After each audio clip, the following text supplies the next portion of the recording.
Hola, hola amigos, ¿cómo están? Bienvenidos a este primer episodio de este pequeño podcast de los Inmunoradar. Hoy en un tema bastante interesante que poco se habla y se sabe en la población sobre él. Y bien, antes de comenzar me gustaría presentarme, soy Arodi Durán y conmigo se encuentra Kembly López, Andrea Chi y Manuel Castillo.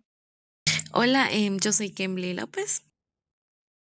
Hola, yo soy Andrea. Hola, yo soy Manuel Castillo. También me gustaría agregar que en los próximos minutos se encontrará con nosotros vía llamada nuestro querido investigador Alex Rodríguez Jiménez del Instituto de Investigación Sanitaria del Hospital Universitario La Paz.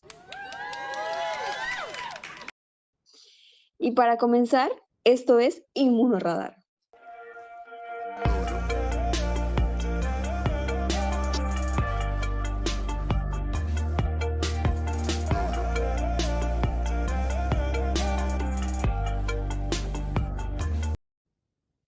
Bueno, el día de hoy les traemos, como mencioné anteriormente, un tema que poco se conoce en la población, pero que afecta a uno de 100.000 nacidos vivos en el mundo. En su mayoría afecta exclusivamente a hombres. Y no hablamos de nada más y nada menos que el síndrome de Wiskott-Aldrich, que forma parte de una inmunodeficiencia primaria caracterizada por microtrombocitopenia, eczema, infecciones, y las personas que padecen esta enfermedad corren un mayor riesgo de manifestaciones autoinmunes y neoplasias. Y algo también que me parece importantísimo mencionar es que las inmunodeficiencias primarias son un grupo de enfermedades causadas por alteraciones tanto cuantitativas como funcionales de los distintos mecanismos implicados en la respuesta inmunológica. Los pacientes que las sufren pues son muy susceptibles a infecciones de gravedad variable y que de no ser tratadas de forma adecuada pues pueden ser fatales o dejar secuelas que empeoran la calidad de vida de los pacientes de formas muy significativas. Fíjate que lo que mencionas, Andrea, es muy interesante. Además, actualmente aparecen cada día más ejemplos de estas enfermedades en los cuales existe una susceptibilidad selectiva a ciertos microorganismos, lo que nos va a llevar a estar cada día más alerta de lo que es la existencia de estas entidades. Bueno, pues después de haber mencionado todo esto ya para poder adentrarnos al tema que nos compete, pues me gustaría comenzar definiendo qué es el síndrome de Wiskott-Aldrich, que esta también es conocida por sus siglas SWA y pues es una enfermedad genética que está ligada al cromosoma X, que como mencionó anteriormente Arodi, pues esta va a afectar principalmente a varones y básicamente es causada por mutaciones en el gen WAS, que este se encarga de codificar la proteína WASP, que quiere decir Wiskott-Aldrich Syndrome Protein. De hecho, esta proteína que mencionas, Kemley, es muy importante, ya que desempeña un papel fundamental en la organización del citoesqueleto en las células inmunitarias, que les permite pues moverse, interactuar y realizar sus funciones de manera adecuada. Entonces, ¿cuál sería la etiología de esta enfermedad? Pues básicamente va a radicar en la mutación de este gen WAS que puede variar en tipo y severidad. Algunas de estas mutaciones van a provocar ausencia total de la proteína WAPS, mientras que otras pueden generar una versión disfuncional de la misma. Sí, y pues más que nada la gravedad de esta enfermedad depende del tipo de mutación que se encuentra presente, como lo menciona Sarodi. Y con esto podemos explicar y entender por qué algunos pacientes van a tener síntomas más severos que otros. Y también para complementar a lo que dicen, al estar ligada al cromosoma X, pues las mujeres son las portadoras y estas solamente presentan síntomas leves o incluso pueden ser hasta asintomáticas. Bueno, pues para que sea más fácil de entender y en resumen, cuando la proteína WASP está ausente o no funciona de manera correcta, los linfocitos, las plaquetas y otras células del sistema inmunitario van a presentar dificultades en su desarrollo o su funcionamiento. Sí, de hecho, esto que mencionas, pues llevará a una inmunodeficiencia severa, a trombocitopenias, también a propiciar enfermedades autoinmunes o en casos aún más graves, pues hasta el cáncer. Adentrándonos un poco más al tema, pero en cuanto a historia, quisiera comenzar con datos históricos. Y es aquí donde surge la pregunta, ¿cómo se descubrió el síndrome de Wiskott-Aldrich y qué lo hace tan único dentro de las inmunodeficiencias primarias?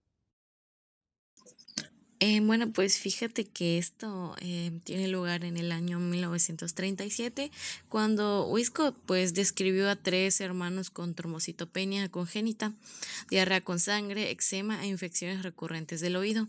Y ya pues 17 años más tarde, Aldrich identificó una familia con múltiples hombres que eran afectados, pues lo que le demostró la herencia ligada al cromosoma X. Pero también no olvides que a diferencia de otras inmunodeficiencias, esta se caracteriza por tener infecciones recurrentes debido pues a la disfunción del sistema inmune, tendencia a sangrados, por la disminución en el número y tamaño de plaquetas, y también que pues no solamente afecta a los linfocitos T, sino que también a los B, y pues como había mencionado, también a las plaquetas, haciendo que el organismo pues sea aún más susceptible a otros problemas de salud. Gracias a las compañeras Kemry y Andrea por mencionar estos datos que suelen ser importantes a manera de enseñanza. Pero ahora es momento de pasar con un verdadero experto en el tema. Me informan que ya tenemos en la línea a nuestro tan esperado y querido investigador Alex Rodríguez Jiménez.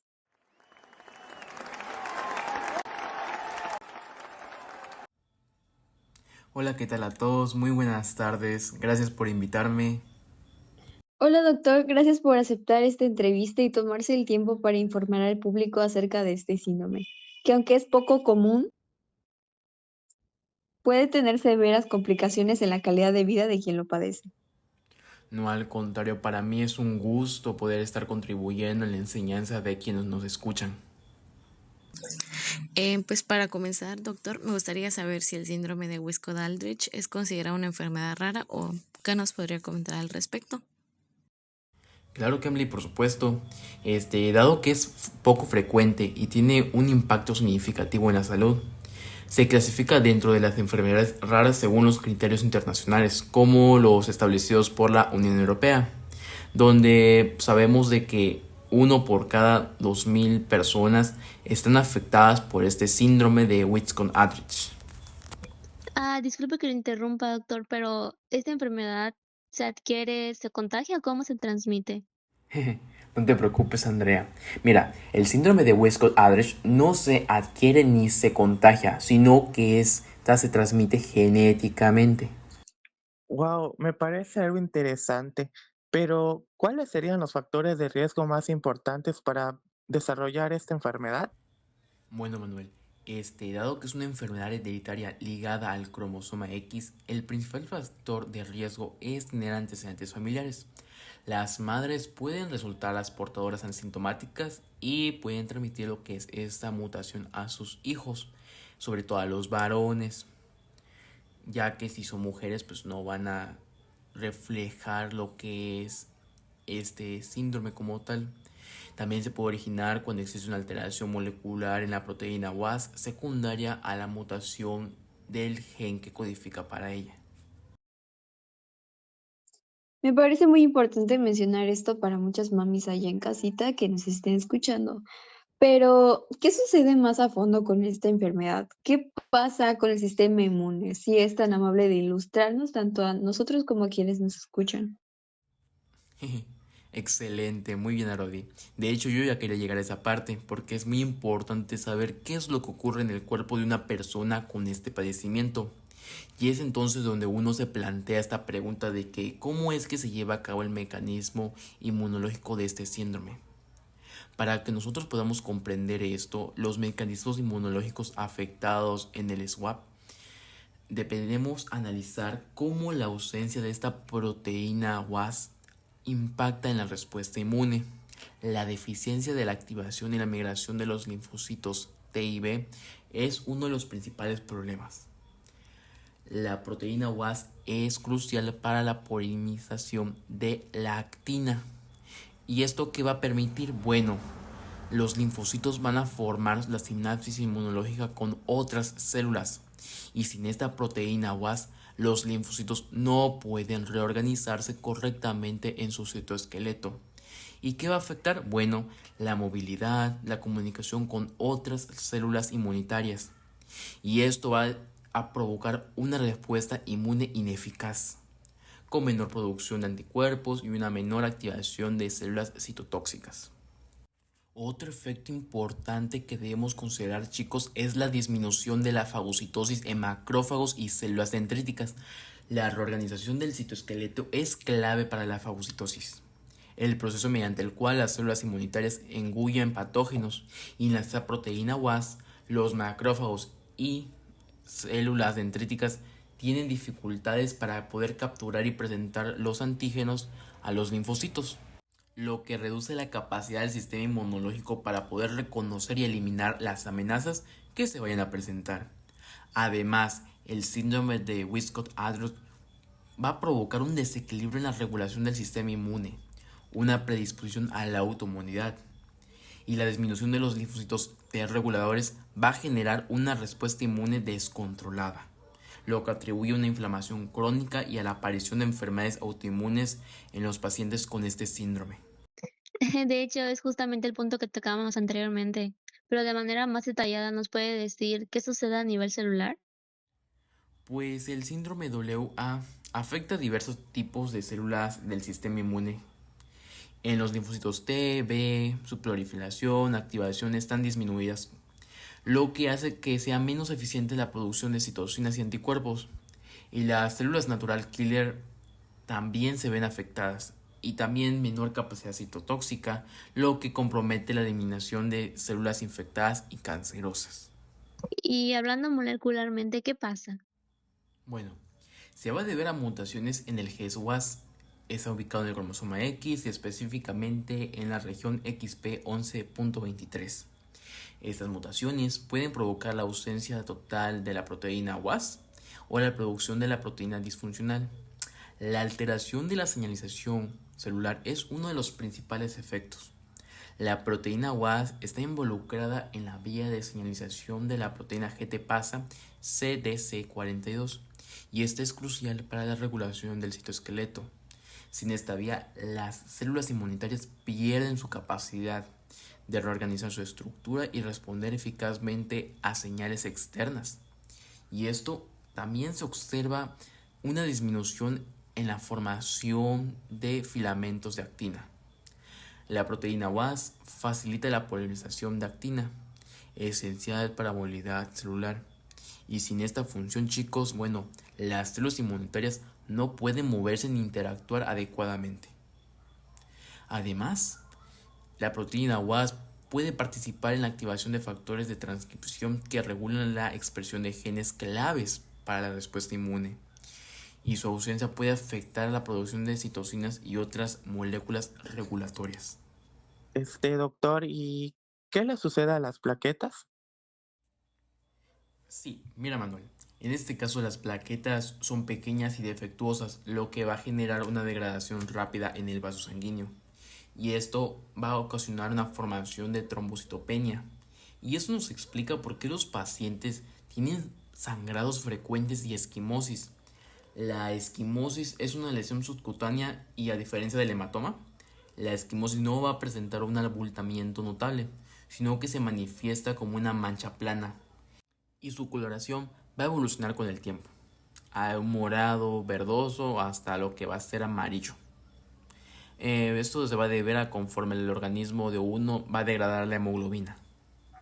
Muchas gracias por esta información. Y Jeff, para casi concluir con esta entrevista, nos gustaría saber cuáles son las manifestaciones clínicas que pueden hacernos sospechar de esta enfermedad. Sí, claro. Estas pueden aparecer como mencioné desde el nacimiento e incluyen petequias, hematomas, diarrea con sangre, riesgos elevados en hemorragia intracraneal. La tríada clásica del síndrome de WA es eczema, trombocitopenia con plaquetas pequeñas, infecciones recurrentes, ya sea de piel, otitis, media, neumonía. Y también se puede asociar con un mayor riesgo a autoinmunidad y linfomas. Y es cuando las infecciones son más frecuentes debido a la ineficiencia del sistema inmune celular y humoral y afectan principalmente lo que son las vías respiratorias. Las hemorragias también, como he mencionado, las hemorragias son manifestaciones clínicas de esa enfermedad y afectan al 80% de los pacientes y no todas por sí son las más comunes que pueden despertar la sospecha de quien rodea a la persona que lo padece. Y ahora, doctor, para corroborar con el diagnóstico, ¿cuáles serían los análisis de laboratorio clave para poder diagnosticar este síndrome y poder diferenciarlo con lo que son otras inmunodeficiencias? Esto puede ser corroborado por exámenes de biometría hemática, ya que el hallazgo más característico es la trombocitopenia, bajo recuento de plaquetas, con un menor tamaño, lo que distingue al síndrome WA de otras causas de trombocitopenia. También lo que es la citrometría de flujo, que es clave para la detección de la proteína WASC en los linfocitos. En los pacientes con este síndrome la proteína está ausente o presente, pero de manera muy reducida.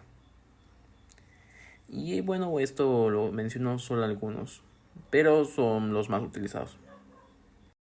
Y para finalizar con esta entrevista, ¿alguien sabe cómo se trata esta condición? Pues bueno, yo he leído que algunas referencias mencionan que conlleva gran dificultad porque pues al ser esta una condición muy poco común y compleja como ya se mencionó anteriormente, su tratamiento se basa en reducir lo que es el riesgo de infecciones y pues en algunos casos buscar una solución definitiva a través de lo que es el trasplante de médula ósea. ¿Qué nos puede mencionar al respecto, doctor? Muy bien, Manuel. Para reducir los riesgos de infecciones se utilizan antibióticos profilácticos y en estos casos más severos, hemoglobulina intravenosa para reforzar lo que es el sistema inmunológico. La trombocitopenia puede causar sangrados espontáneos. Se trata de transfusiones de plaquetas cuando sea necesario, aunque esto no soluciona como tal el problema. Además, los pacientes suelen presentar eczema severo, lo que requiere cuidados dermatológicos específicos con emolientes o en algunos casos los corticosteroides. Sí. Y también se habla que se han utilizado lo que son medicamentos como los corticoides e inmunosupresores para controlar así lo que es la inflamación y mejorar la calidad de vida del paciente. Sin embargo, estas medidas no detienen el avance de la enfermedad, sino que solo lo mantienen bajo control. Excelente, Manuel. Lo que tú mencionas es correcto. Y mira, de hecho, el único tratamiento curativo disponible en la actualidad es el trasplante de médula ósea, el cual reemplaza las células defectuosas por células sanas, en este caso de un donante compatible. La mayor tasa de éxito se da cuando el donante es un hermano con compatibilidad HLA, es decir, cuando hay una coincidencia entre los antígenos leucocitarios humanos, por sus siglas en inglés Human Leukocyte Antigen, completa. Aunque también existen otras opciones como los donantes no emparentados, y a pesar de los riesgos asociados como el rechazo del injerto o la enfermedad de injerto contra el huésped, este procedimiento ha logrado mejorar significativamente la esperanza y la calidad de vida de estos pacientes. Wow, qué difícil es para las personas que sufren este padecimiento. Sin dudarlo, Andrea. Y con esto damos por finalizado este episodio de nuestro pequeño podcast. En nombre de todos los que formamos parte de él, agradecemos la presencia del investigador Alex Rodríguez Jiménez. No es nada, chicos. Para mí fue un gusto el poder estar aquí con ustedes, el dialogar, platicar, resolver las dudas que tenían respecto a este síndrome muy interesante de Wiskott-Aldrich, muy poco común. Espero que tengan mucho éxito. Adiós. Bueno, amigos, hemos llegado al final. Gracias por acompañarnos en este episodio de los Inmunoradar. Apreciamos mucho que nos hayas escuchado hoy y esperamos que hayas disfrutado y aprendido algo nuevo. Nos escuchamos en un próximo episodio. Hasta la próxima.